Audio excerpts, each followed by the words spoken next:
Test, test. Hello, welcome everybody to Game Dev Club. Thank you all for coming tonight. I'm Thomas, and I'm leading. I'm going to be. I'm the president of the club. I see a lot of new faces here. Thank you all for coming. Real quick, we're going to go and have a introduction from Emma Joe about Kiln, and then we'll get started with the club business. Hey y'all, thank you so much for coming tonight. You are currently in one of our Kiln buildings. We are a collaborative workspace, and we have offices available for rent. We have monthly memberships. We have a lot of really cool perks and awesome things that kind of make the office life not as bland as you think it might have to be. So if you're interested in a free day pass, or if you just want to know more, I'll be at the front desk all night. If you have any other questions or concerns, you can let me know. Again, my name's Emma Joe. Thanks for coming tonight, y'all. Thank you, Emma Joe. All right. So first we're going to go around and do introductions. I'd like you to stand up, state your name, tell us what you do in game dev, and also tell us what your current game project is. I'm Thomas. I am a freelance software engineer, currently looking to get into more stable employment. So if you know anybody who's hiring, please let me know. My current project is Junkatron, a match 3 game starring some very 90s CGI robots.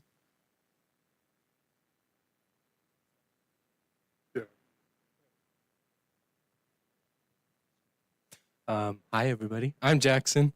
My father is actually presenting today, and I'm happy to be here. I don't make games. I'll play any game that you guys make, so don't worry.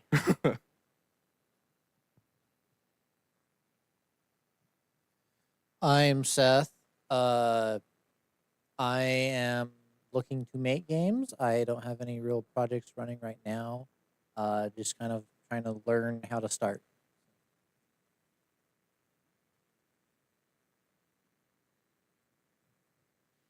Hi, I'm Michael. I'm working on an Unreal Engine game called Howling Night, which is a survival horror game set in the Wild West.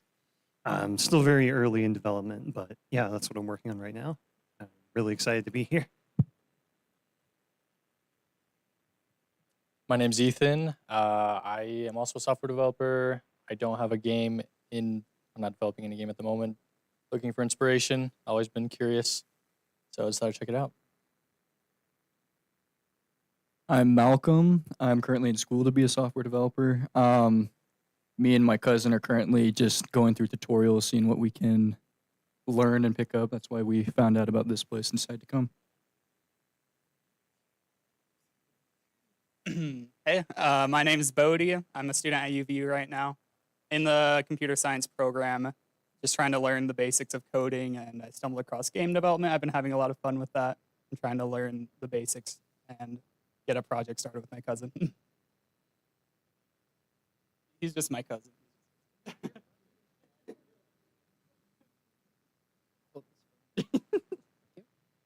Hi, I'm Conley. I'm here as emotional support for my brother and my cousin, and they told me there's food here.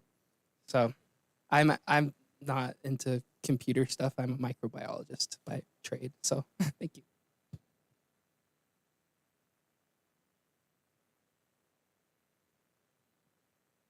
Hello, my name is Casey. I currently am working on games at work in the morning for fun with coworkers.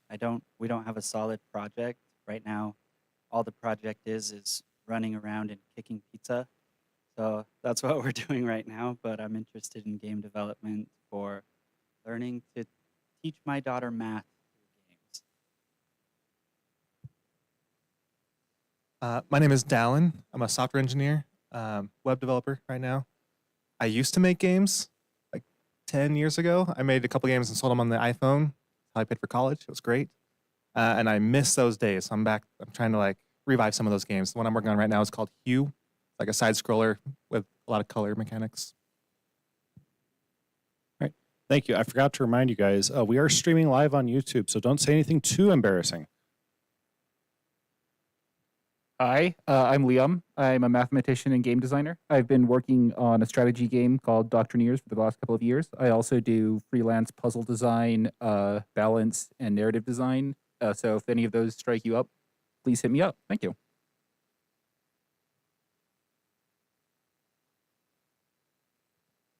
Yeah, my name is Derek. I work in cybersecurity. I'm also getting back into gaming. Love doing role playing games. So I'm doing a lot of storytelling right now. So doing a lot of writing. Hi, I'm Matt. I guess I'm a 3D artist at this point. Specifically, I specialize in the anime style. Currently, I am doing a lot of commission work for a game that I'm trying to think of what the NDA is allowed to say. It's a detective with a slight horror aspect, but instead of searching for murders, you are looking for anything. You specialize in the eldritch, and you investigate anything that is packed with demons. What caused this person to go down an insanity route? So.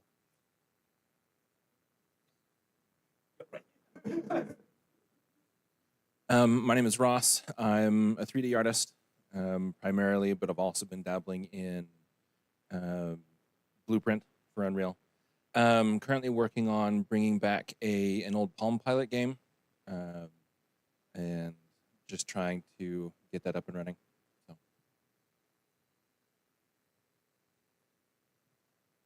My name's Dylan. I am a software developer.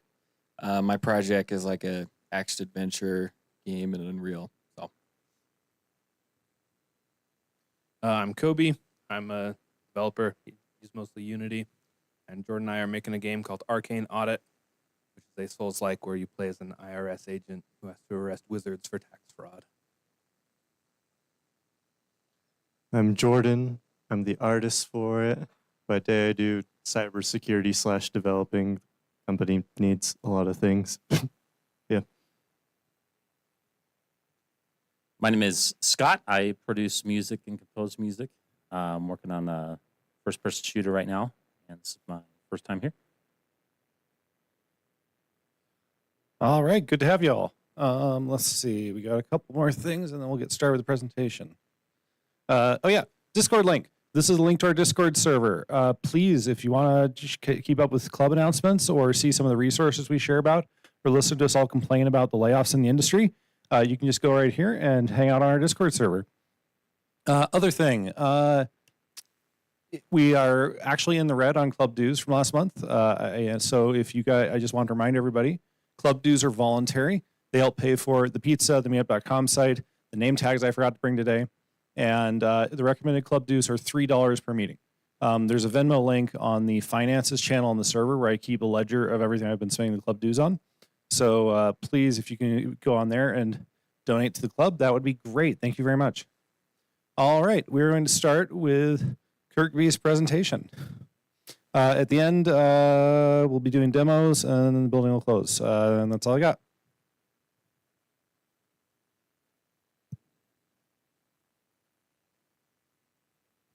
Hello, hello. That work? Yeah, all right.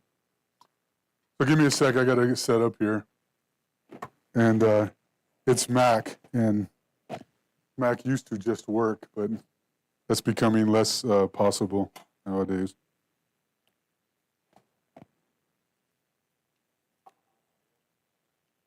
No.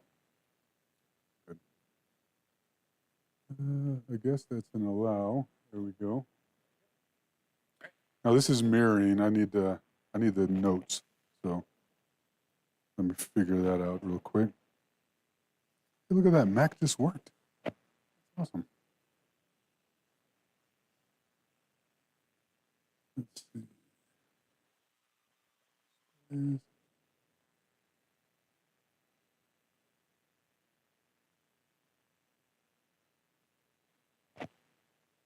Okay.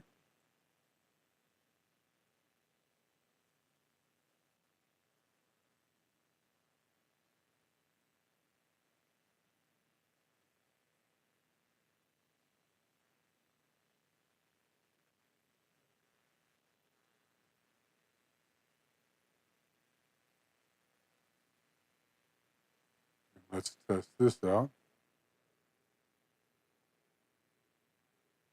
Okay, that's working.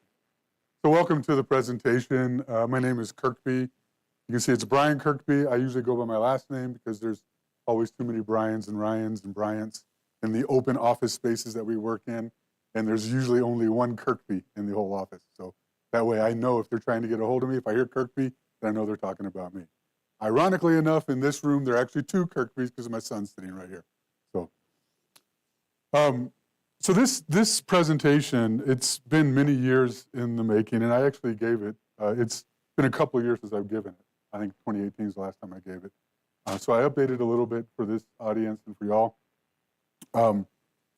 It started, so let me tell you a little bit about my bona fides. I say I'm Kirkby. I'm a software developer, been doing it for 32, 33 years now. And self-taught. I actually got my degree last year because I was working at a education tech company, and I figured I probably ought to get a little bit more domain experience and actually go to school so I could learn how to do better education tech. And so I did, but other than that, I was self-taught. And you know, with all the bad habits that self-taught brings until you actually learn how to actually learn better. Probably would have been a lot faster if I'd gone to school, but I didn't. Especially back in the 80s and 90s, I don't think they really knew how to actually teach software back then the way that they're doing a really good job of it now. So I'm a software developer, but I'm going to talk to you today. I do play games. I have played games for a while. I'm going to talk to you. You see the title here. It's convoluted, Quantum Roots of Alternate Reality Narratives in Video Games. It is going to be a narrative talk, but it's going to start with some science about quantum mechanics. And I'm going to establish right now a very bold statement that in the first half of this talk, so the first 30 minutes, I'm going to tell you and teach you everything you need to know to understand quantum mechanics in that 30 minutes, right? That's even if you're starting out at a base level 0, right? How am I qualified to do this? I write software, I don't do quantum mechanics. So let me explain to you some of my bona fides, and I'll tell you some of my bona fides in gaming, not in game development. I'm pretty sure all of you have more game development experience than I do, but I've certainly played enough games, and I'll tell you a little bit about that. My interest in the quantum realm was certainly started out with quantum computing and reading news reports about quantum computing and what quantum computing was going to bring to the world and not understanding anything they were talking about. It seemed like a bunch of hogwash, and I didn't really quite understand how this quantum computing was going to create all these different wonderful things that computing was going to be able to do. And so I started to dig into the quantum realm. We live in a time where I actually took classes online for free at Stanford in quantum mechanics, and I took classes at MIT online for free in order to be able to understand the material. That being said, I'm sure some of y'all probably have more experience in quantum than I do. So if there's anything that I say that needs to be corrected at the end, please do so. I did give this presentation one time to a group of, there were 700 people online, there were like 50 people in the audience, and one of them was a practicing physicist. And so I told him, I said, as soon as I'm done, please get up to the mic and correct anything that I said. And probably one of the proudest moments of my life, he got up and said, you did a really remarkable job. And I'm like, great, I'll take it, Mr. Practicing Physicist, particle physicist. So that's my interest in quantum. It comes from there. But what I realized is just, it kind of blew me away. Like, I did not know the quantum realm was as strange as it is and as unknown as it is. But we'll talk more about that in a minute. My gaming bona fides, I've been to PAX a couple of times. I've given this presentation at PAX. That was the one where there were 700 online. If y'all don't know what PAX is, it's Penny Arcade Expo. It is, they have PAX West, they have PAX East, and they have PAX South. PAX West used to be called PAX Prime. It was the first one. Penny Arcade is an online webcomic. And I was actually at PAX South with a couple of guys. This is actually PAX East, but I was at PAX South. And I got into a conversation with somebody about alternate reality narratives in video games. And he was explaining to me some of the video games and explaining to me how the alternate reality narrative worked. And I think it was I don't remember which game it was he was talking about, but he was talking to me about it. And I said, well, you know, there's actually some real science in the possibility of alternate realities in the quantum realm. There's real science in that. And he's like, no, I didn't know that. I had a conversation with him and he was so blown away by it. I'm like, hey, I wonder if there's a broader audience that would like this presentation. And so I put one together. I went ahead and submitted it to PAX West, and they accepted it 2 years in a row.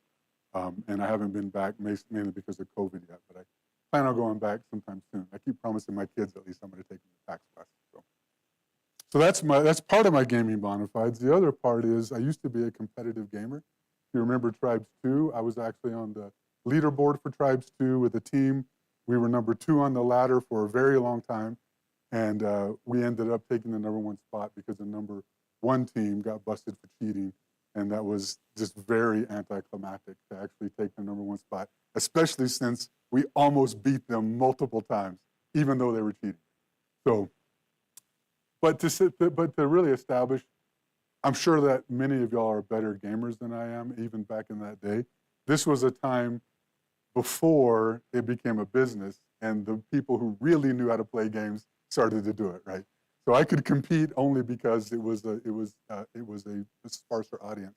That being said, it was obviously the seeds were there for e-gaming because our games were shoutcasted, if y'all remember that technology, and there were actually color people playing doing the play-by-play, and then people giving color commentary on the games, and that was all there being done just organically. There was no money in it at all, and our games would be broadcast to a couple of thousand people. So I saw the seeds there.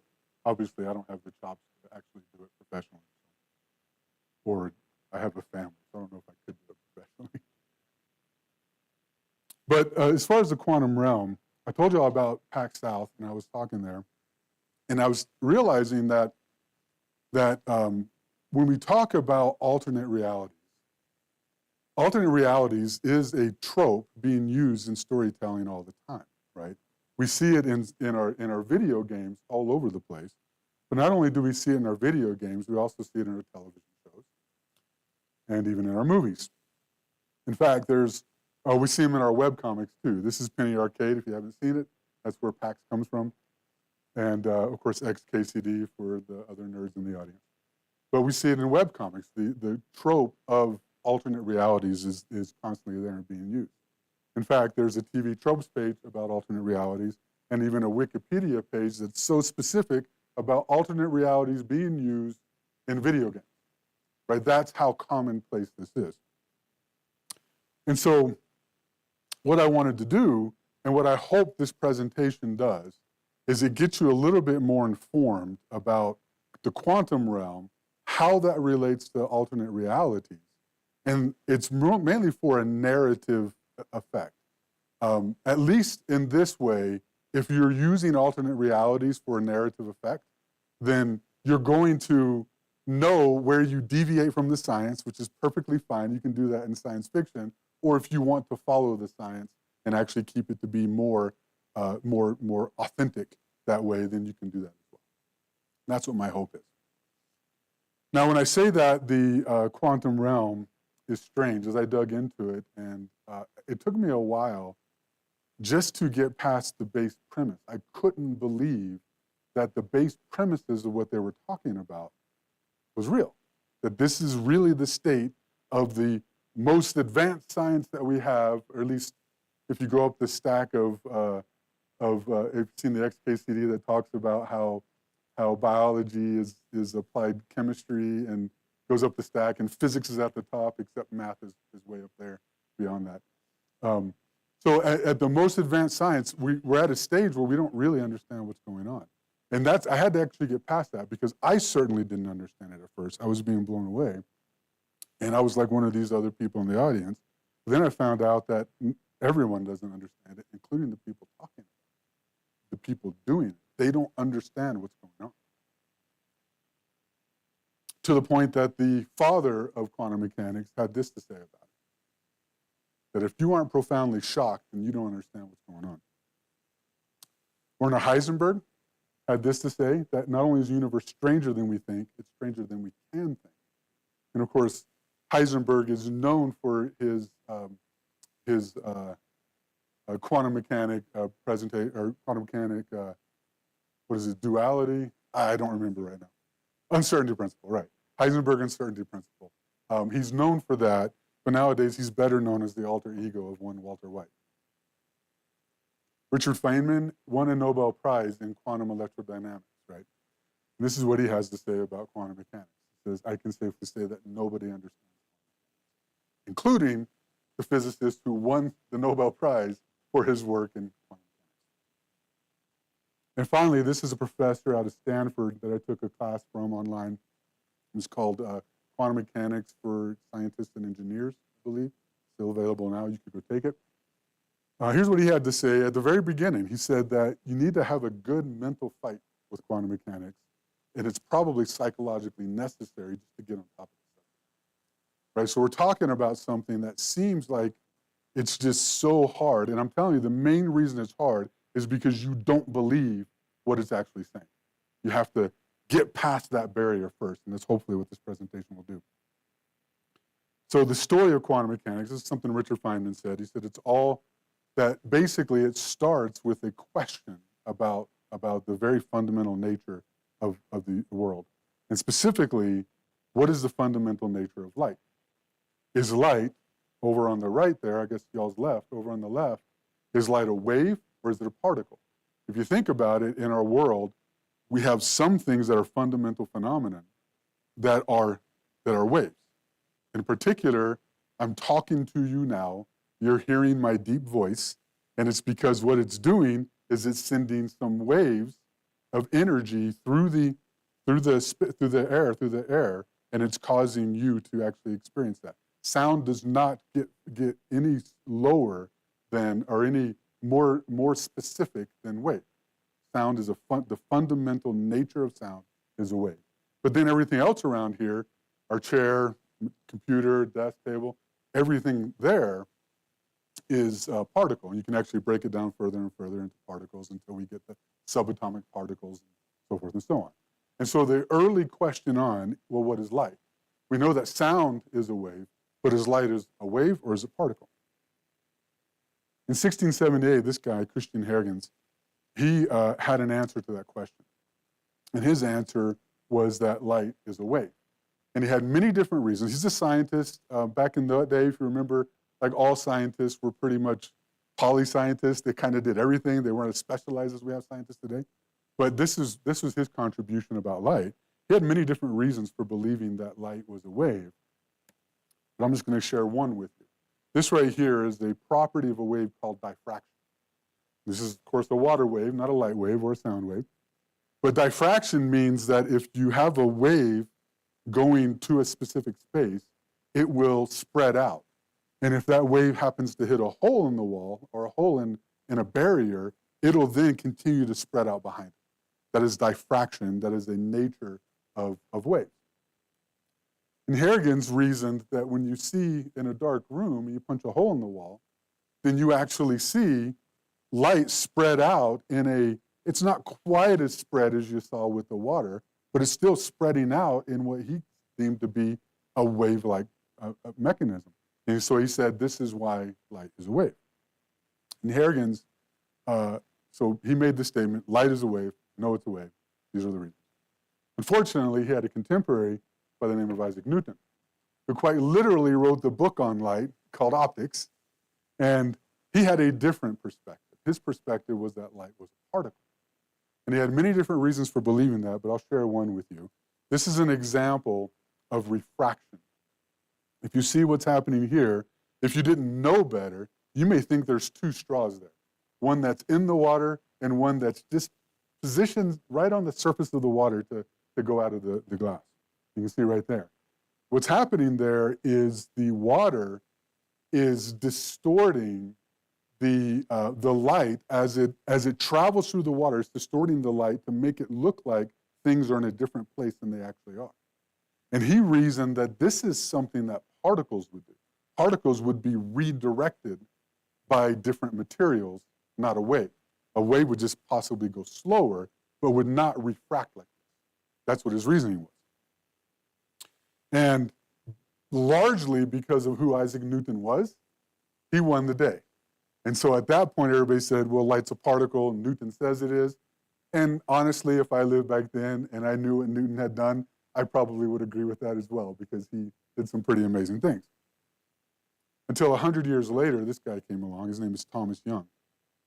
And Thomas Young, he knew full well what Newton had to say. He knew full well what Huygens had to say. And he decided that it's kind of ridiculous that we just have to take Newton's statement just on authority because of who Newton is. So that's kind of ridiculous, because waves have their own properties. Particles have their own properties. We should be able to come up with a test to really test definitively if light is a wave or a particle. And in particular, he was talking about how waves interact with each other. And you don't see it here, but on the other side of that guy's head, there's another green ball there. And he's basically making two different sources of waves. And Huygens was most interested in what happens when waves come together, when two different waves come together. And in some places, when the waves come together at their peaks, it amplifies that wave. In other places, if you have a cross where a wave is at the top, one of the waves is at the peak and the other's at the trough, it's going to cancel out that wave effect. And you can see that happening here in these green lines. Those smooth spots are where the peak of one wave and the trough of another wave are canceling each other out. And this is actually a diagram that Young made. And he said, we could reason that if we had two sources of light, A and B, and they would then interfere with each other, then you should see a pattern on the back wall that is an interference pattern, if they are indeed waves. On the other hand, if they're not waves, then you would see two splotches, one behind the A and one behind the B, in order to show as if you're shooting bullets through a hole. And so he then decided, instead of doing two sources of light, so we can make sure we have the same property of light, he created what's called, and this is a famous experiment, it's called Young's double slit experiment. And the idea is you have one light source, you have two slits, and because of the refraction ability of light, that it would actually spread out behind both of those slits when it hit at the same rate, and then it would actually interfere with each other, right? And so he went ahead and built the box, he turned the light on, he's going to definitively prove whether it's particle or whether it's wave. And what he saw was an interference pattern. And so he overturned Newton. Newton said it was particle, and he proved definitively, once and for all, that light is a wave. This experiment, there was actually even a more clever experiment he did later that showed that it's absolutely a wave. Light is a wave. Nobody's disputing that. End of story, right? Because, I'm sorry, this is light's a wave. Because 100 years later, this guy came along. If Niels Bohr is considered the father of quantum mechanics, Einstein is considered the grandfather of quantum mechanics. And the reason is, Einstein, his miracle year, 1905, that's the year that he did relativity, which most people know him for relativity. But he did 5 papers that year. He did relativity, he did E equals mc squared. He did some others that I'm going to talk about. But the one I want to talk about is he had an explanation for something called the photoelectric effect. Interestingly enough, it was this paper that won him the Nobel Prize. He did not win the Nobel Prize for E equals mc squared. He did not win the Nobel Prize for relativity. He won the Nobel Prize for this grandfathering of quantum mechanics. And what the photoelectric effect is, it was an unexplained phenomenon if light was a wave. And what it is, on the bottom, what you have here is you have a metal. Those negative symbols in there are electrons, okay? And if you actually take a metal, a specific metal in the photoelectric experiment, and you hit that metal with a high frequency of light, then electrons will be released off that metal, right? But if you turn around and hit it with a low frequency of light, electrons will never be released off that metal.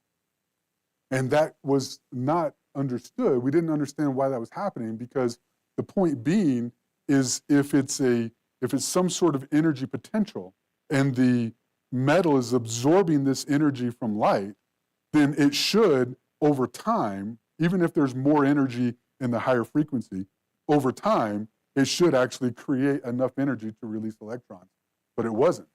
It all depended on the higher frequency and lower frequency of light.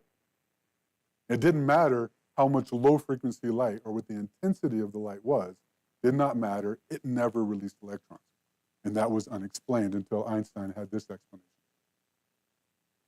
And Einstein reasoned that what we see here, it seems like the higher frequency of light is acting like a billiard ball going in there and knocking those electrons. And the lower frequency of light is acting like a feather being thrown at a bowling ball. It's never going to move. You can spin as many number of feathers as you want, or maybe not as many as you want, but one at a time. I don't know. Anyway, the point is, feathers at a bowling ball is not going to move the bowling ball, but billiards are going to do it. He said, this looks like it's a particle interaction.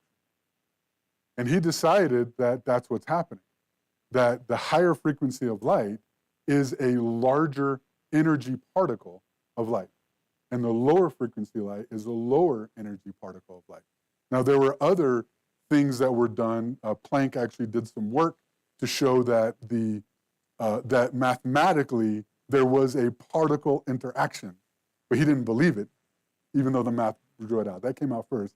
Einstein then used Planck's observations with the math and then came up with this idea and said that light is absolutely a particle. It behaves like a particle, so it's definitely a particle. But Einstein knew full well that Young had a definitive proof that light was a wave, right? Keep that effect. And so, but Einstein's not the kind of person that says what we currently know about things doesn't mean we can't learn other things. This other thing can be true as well as this. And he then said, light is both wave and particle depending on certain factors. That's mind-blowing. That's the kind, it takes a kind of genius and creativity of Einstein to come up with that concept, because we've never had anything else that we've observed. Things were always particles or they were always waves up to that point. So Einstein wrote this paper, later won the Nobel Prize for it.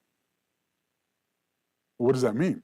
When we say light's a wave and a particle, when is it a wave and when is it a particle?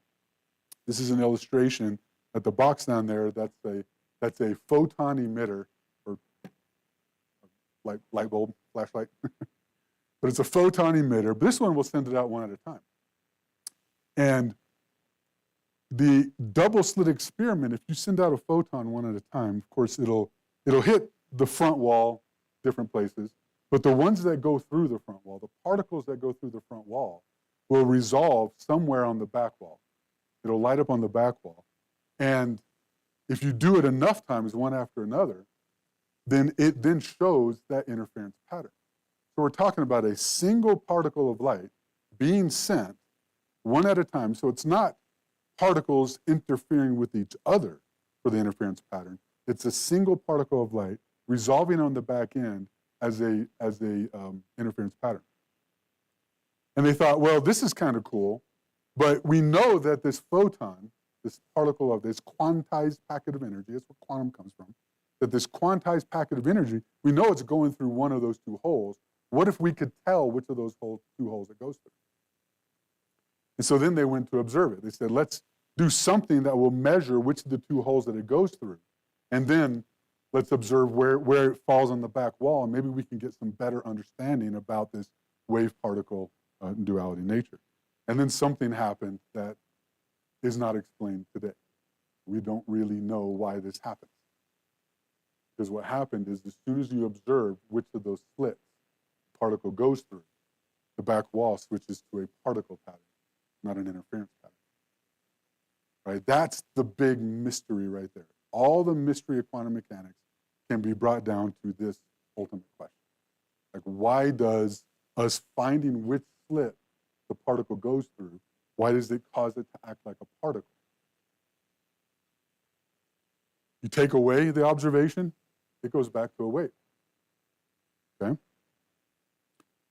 And this is where it gets strange. Niels Bohr accepted it, said, okay, it looks like observation is the thing that changes a wave of light into a particle. That observing where the particle is resolves that wave into a specific particle at a specific location. It's going to be probabilistically somewhere in that wave, most likely in the middle, but it could be out here as well. But it's going to resolve somewhere on there, and it seems like it's observation that does it. And Niels Bohr and Einstein fought about that for the rest of Einstein's life, because Einstein did not like an observer-dependent reality. That was something that Niels Bohr was comfortable with, and he argued for it. He said, this is what's happening here, it's observation. Einstein, his famous statement about it was, I like to think the moon is there, whether I'm looking at it or not. That there's some ultimate reality that doesn't rely on observation. And that's why Max Planck, who Planck's constant and did a lot of stuff in quantum mechanics, that's why he had to say this about it. He said, science cannot solve the ultimate mystery of nature, and that is because in the last analysis, we ourselves are a part of the mystery that we are trying to solve. Now, if you think about it, why is that? Why is observation? Well, what does the scientific method require? It requires observation. It requires you to be able to observe the results of different sets and different experimentation. And yet, if you're saying the observation actually affects the outcome, then like how can you have an experiment that you observe your non-observation of? Can't happen, right? And so Planck had this sort of fatalist perspective on it. Now, that's the big ultimate mystery. There's a lot more interesting about that and a lot more research that's been done, but basically, since this point, we don't really know. We can't really test the observer-dependent reality. We can't test it because of the observation problem, right? So most physicists today will tell you, shut up and calculate, right? The quantum mechanics, the probability of the quantum mechanics works, and we have it inside all of our instruments. We have it in our geostationary systems. We have it in our processors.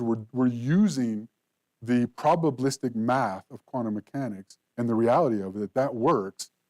Why, or the interpretation, that's for philosophers to find out. That's what most physicists will tell you. Very few of them will actually go out further, at least in my experience, the ones that I've talked with. But it gets even stranger, because when I first heard this, I thought, okay, quantum mechanics, this wave-particle duality, this strange thing, the observer-dependent reality, this strange thing, it's happening on light.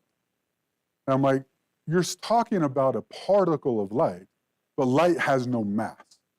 That's different than any particle I can think of. So it's not really a particle, right? So if you could tell me that this is happening on other particles that have mass, then maybe I think you might be onto some other fundamental nature of the reality of the universe.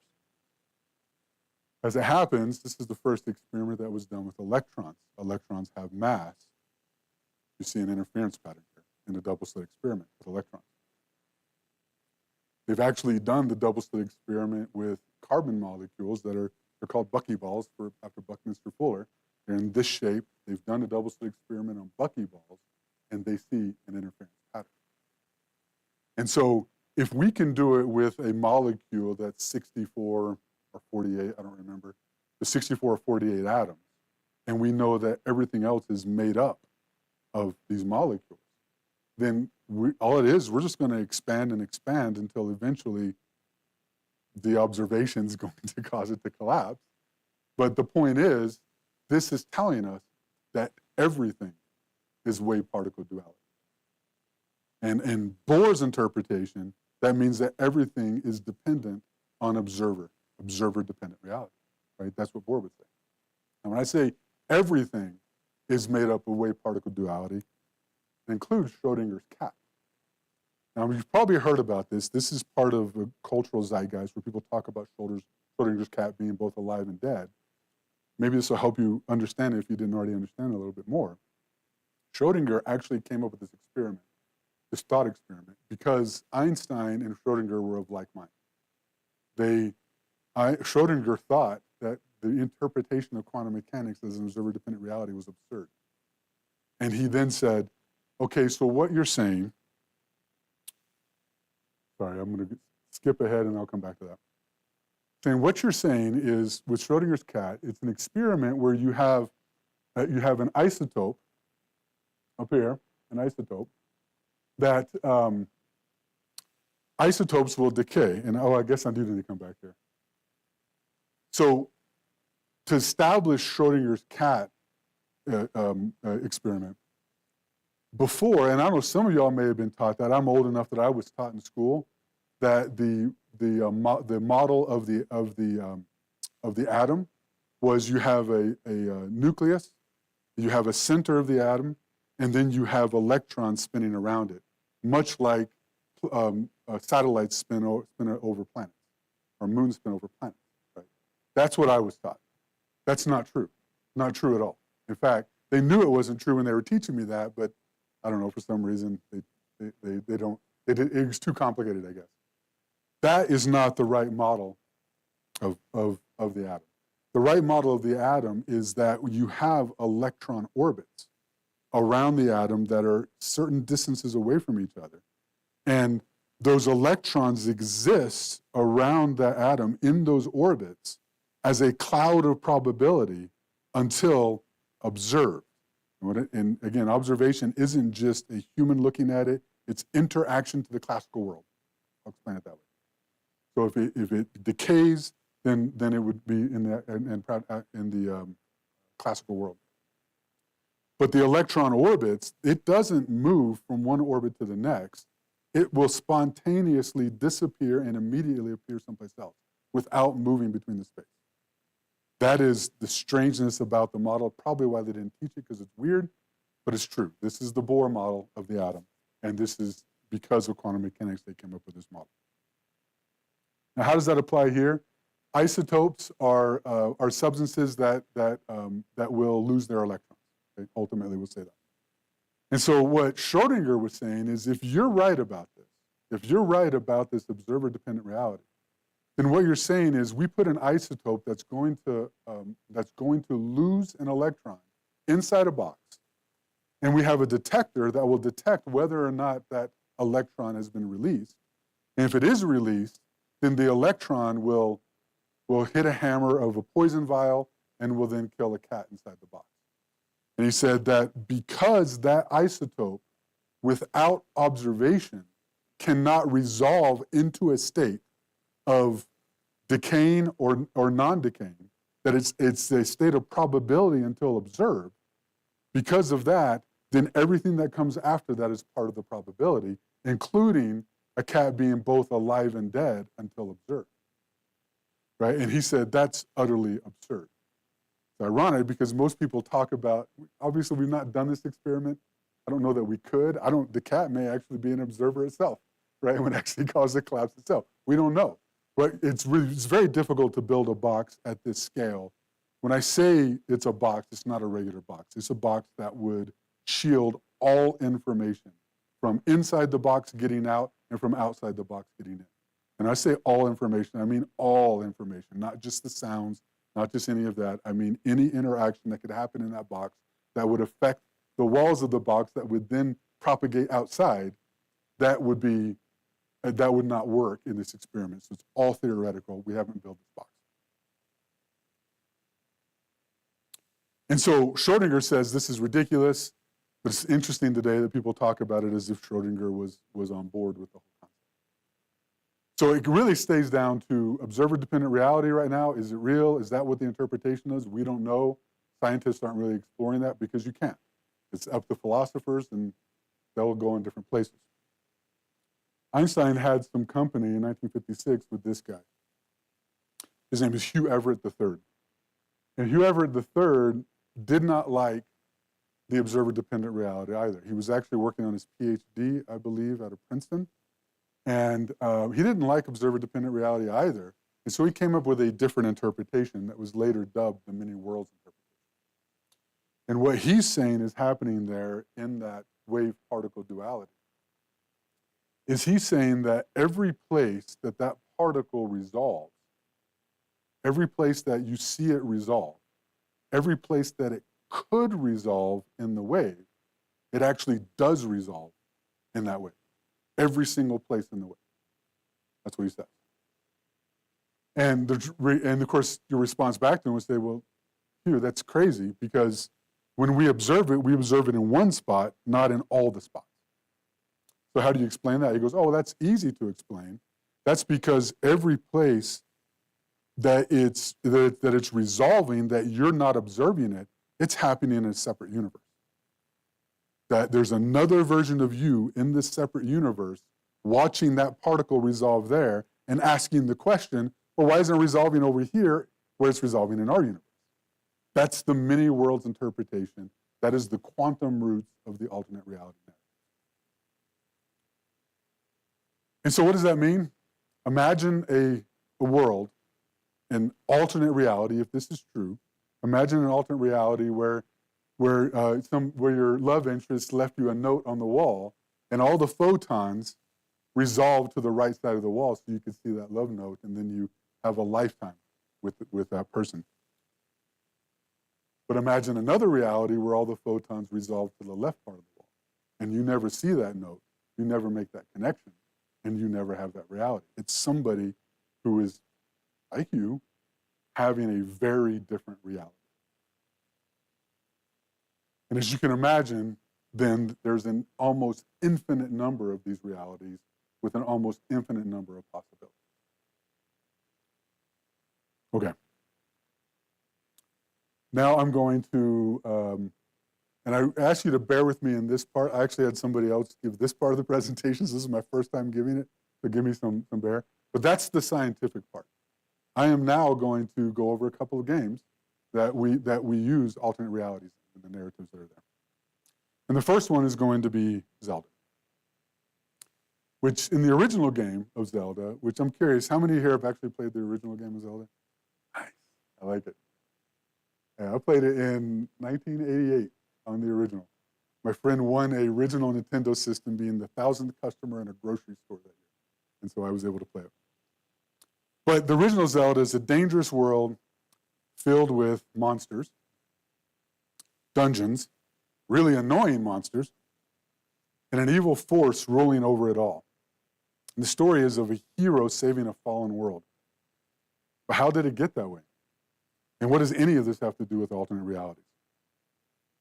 Well, to understand that, you have to now look at my favorite Zelda game, which is the Ocarina of Time. And this isn't meant to be an in-depth explanation of the chronology of Zelda, but it's an interesting topic.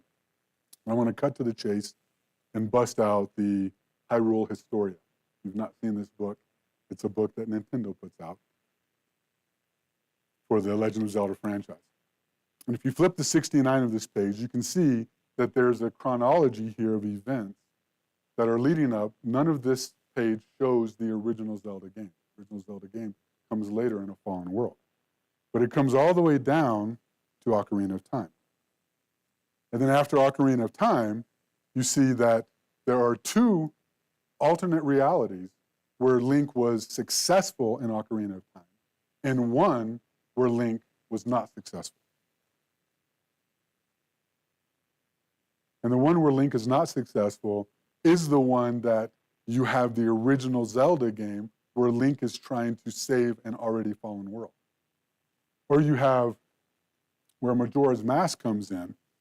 You have a time where Link defeats Ganon, but then goes back in time to warn the princess about the coming tides, and it has a different effect on that. And then, of course, we have what happens if he defeated Ganon and Link just wasn't around in the timeline to take out Ganondorf. Ganondorf is resurrected, so Link just kind of disappears, and then we have this story of the games. And it's important to keep in mind that all three of these timelines happen in parallel. Right? This is a use of parallel timelines for a broader franchise. Now, that'll take me to the next game, which is Half-Life. How many of you all played Half-Life? Okay. All right. It's a very storied game by Valve Software, the guys who do Steam. And in this world, you play as a Black Mesa research scientist named Gordon Freeman, who has a mistake, And as a mistake, he opens up a portal to an alternate reality. And the alternate reality brings in a bunch of monsters that are in dire need of a crowbarring. And you can imagine in a world like that, where, you know, in this alternate reality, there's monsters that are coming forward, so it's very different. But imagine an alternate reality where the monsters are just super into Santa hats. Right? That could have happened too. But then, wait a minute, do y'all notice that? Those 4 stars there? I'm gonna zoom in on that. I think the legend was probably told all along. So look as I draw this out here. You take the 3 timelines of Zelda together with this 3 triangles inside of triangles. This can only mean one thing. Half-Life 3 confirmed. Now, I bring that up. Obviously, Half-Life 3 is not confirmed. We have Alex instead. But I bring that up because imagine the timeline of where there's a version of me giving this presentation and saying Half-Life 3 was not confirmed. And in their timeline, he is actually bragging about how they have Half-Life 3. I actually want to meet that guy. I want to have alternate realities transposition so I can go over there and punch that guy right in the face. And then lastly, I want to talk about well, not lastly, but this, how many of y'all played BioShock Infinite? Okay, just a few. So I'm gonna try to not do spoilers because I recommend that you go and play this game. It's a really good game and probably the best example of the use of quantum mechanics in a video game that I've seen. Okay. And this is a game, it came out many years ago, but again, I'm not gonna spoil anything. But it's a mercenary type, Booker DeWitt, who is given a task at the beginning, bring us the girl and wipe away the debt. You don't really know what that means at first, but it becomes revealed later on. So he's got to find the girl and wipe away the debt. And when you actually go through the game and you find the girl, you see that the girl named Elizabeth, she tries to smack you on the nose because you're a mercenary type and looks dangerous. She tries to smack you perhaps on the nose with a volume called The Principles of Quantum Mechanics. And it turns out that Elizabeth has an incredible ability to open up tears into alternate realities. And when she speaks about what they are, it fits with what I was talking about earlier. Most of the time that these alternate realities are dull as dishwater. A different colored towel, tea instead of coffee. But sometimes she sees something amazing. So you can imagine as a core game mechanic here, Elizabeth could actually imagine an alternate reality where there's a crane there and an alternate reality where there's different scaffolding in order to bring about a possible outcome, a different outcome. And not only does she have the ability to imagine it, she has the ability to bring it and to transport you as the player and everybody into this alternate reality. So you can then use it for your gameplay. And so then, wouldn't it be cool to have Elizabeth's power, to be able to use Elizabeth's power in our current world today? I'm going to tell you that you actually can do that today, sort of, by giving an illustration of a game that's obvious. Of course, I'm talking about Skyrim. Maybe y'all played Skyrim. Okay. Now, you may sit here and think, I don't remember alternate realities in Skyrim. And you're right, you don't remember them because they weren't there as part of the narrative. But I'm going to talk about how it's actually a way for us to open up different portals into different realities. Because everybody's game starts out the same. Everybody's game starts out with a ride in a wagon on the way to the chopping block. And soon you're given a choice of a character to create. Maybe you're going to be a Nord born of snow and fury, or perhaps an Imperial who is at the wrong place at the wrong time. Or maybe some super intense looking orc. There are many possible ways you can choose to make your character. And as we start to draw out the game's timeline, we go into some intro scenes, and then we have character creation where there's several different possibilities. But then we select one of them, and all the other ones are just not used. They're different realities that we didn't explore. And they're all different playthroughs of the Dovahkiin that you can actually go through maybe later, perhaps later. But you must escape from the attacking dragon with your character, but then you're given another choice. It's either going to be Hadvar or Raloth, and you choose one of those, leaving the other one to be played at a different time or to be played by somebody else. The story continues. You make your way through the keep, and soon you'll find yourself in an open world with the freedom to do whatever you want. And as you travel forth, every action you take, every decision you make is a new branch in the game's timeline. You eventually come across 3 stones, you have to pick one, and that limits your options for the other ones. You then, as you travel forth, every action you take and every decision you make makes a different branch. So eventually you come across a giant, and you think, I've got this, right? There's a giant, I've actually leveled up, I know what I'm doing here. So you come across this giant, you go in to actually kill this giant, but then you get launched into the stratosphere with one swing of the club, and you're like, okay, what you do is something that we can't do in our reality. Oh yeah, this is, once you die, since you're the Dovahkiin, to actually stop the dragon comes forth and actually just waylays to that world.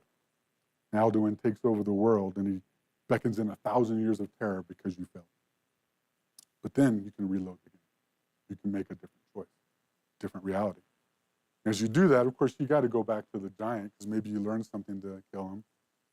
But nope, you get launched in the air again. And of course, you got to do it a couple of more times. Or maybe you're just really persistent. You try it multiple times. At least that was me. Finally, you leave the giant alone and realize you got to grow up a little bit more if you can take on a giant.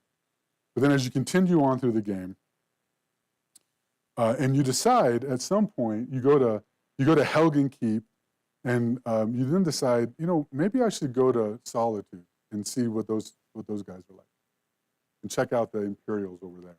But then you realize you're not really digging their vibe. You don't want to be part of that.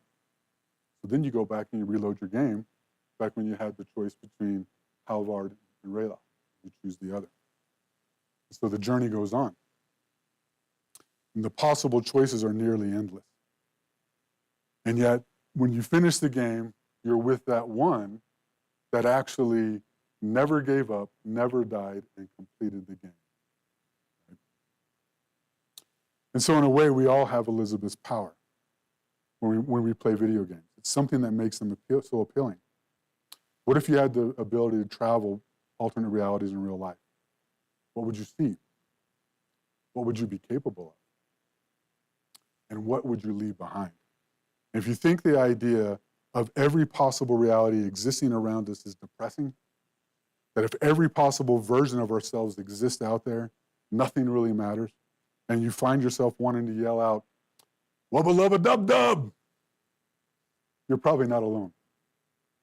But just remember, in our life, we only get to experience one of those realities. And every choice we make matters. After all, the version of us is here today is the one that never gave up and the one that never died. That's my presentation.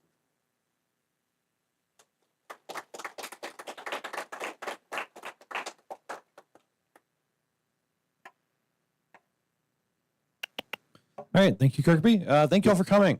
We have to be out of here by 8. So we're going ahead. You can go ahead and use the next 30 minutes to, if you brought a demo, please set it up. Anybody who's new here, so there's some people here with some really interesting games. So just walk around, ask them if you can play it, and they'll probably tell you yes. If anyone wants to, they can claim. Whoever gets up here first can claim the big screen. I'm not going to be using it today. And please start packing up and getting ready to go. It's 7:55. Next meeting is on the 25th of next month. Thank you all for coming.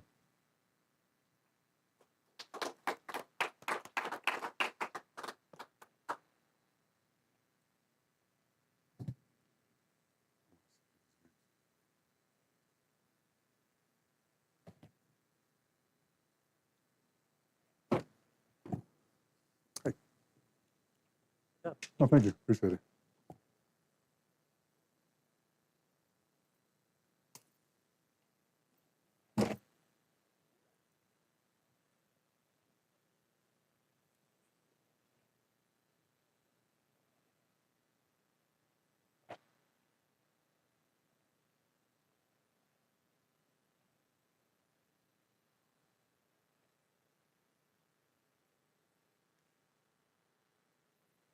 Thank you.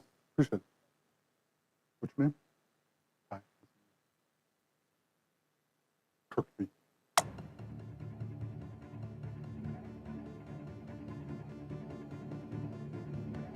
What are you training on? Oh, good. Oh, cool. Yeah. So you just now found out about it? Okay. And we say you've been doing game development for a little bit. Like how long?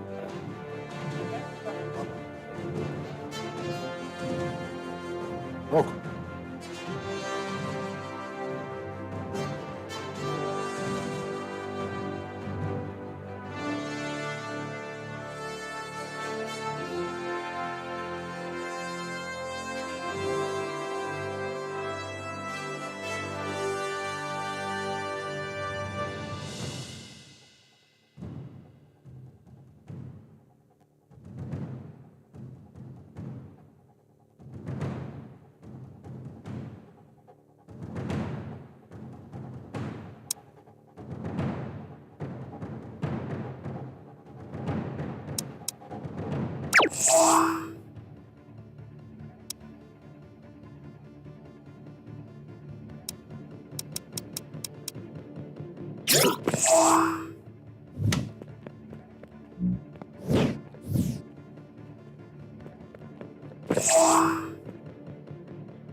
I am Control, the AI that serves all of Hyperion, and your humble narrator.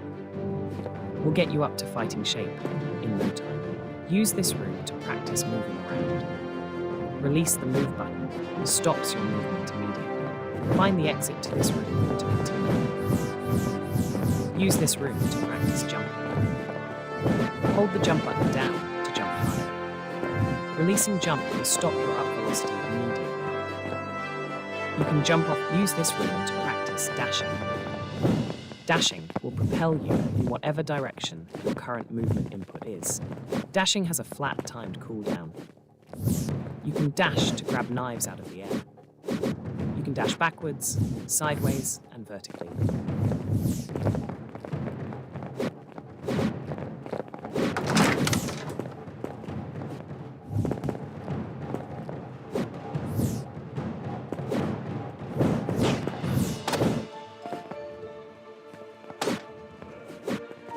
Use this room to practice ranged attacks. You have a maximum of 6 knives in your inventory. You will need to recover your thrown knives. They have a sparkling effect on them. Enemies will also throw knives. Enemy knives can be picked up for a short time. Knives will lock on and have a generous amount of seeking.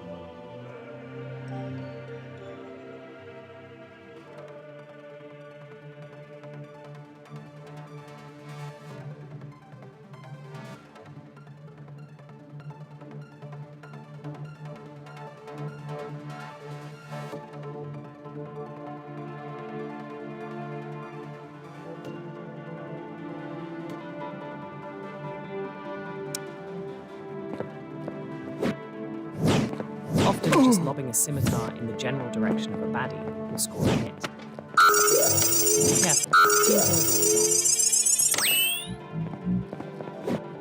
are on. Use this room to practice melee attacks.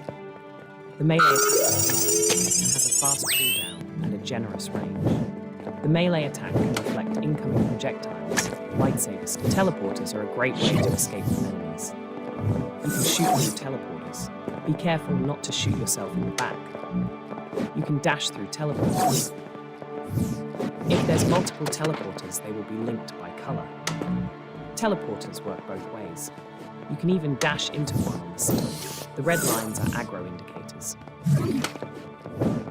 When you have a red line, an enemy or projectile is targeted, and you might want to dash for cover.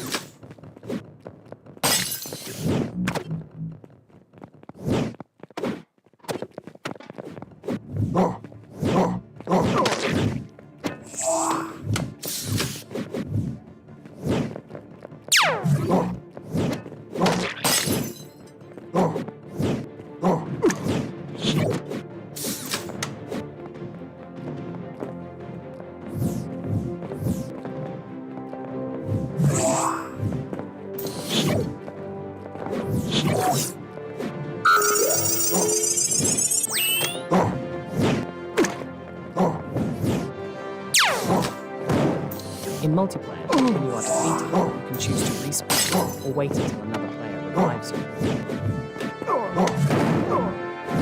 To revive a fallen player, just stand next to the body for a few seconds. If you choose to respawn by holding the revive button, you will use one of the team's limited lives. Piercing knives go through walls. Bouncing knives will bounce off of walls. Be careful not to hit yourself. Poison knives create lava. Bomb knives blow up enemies.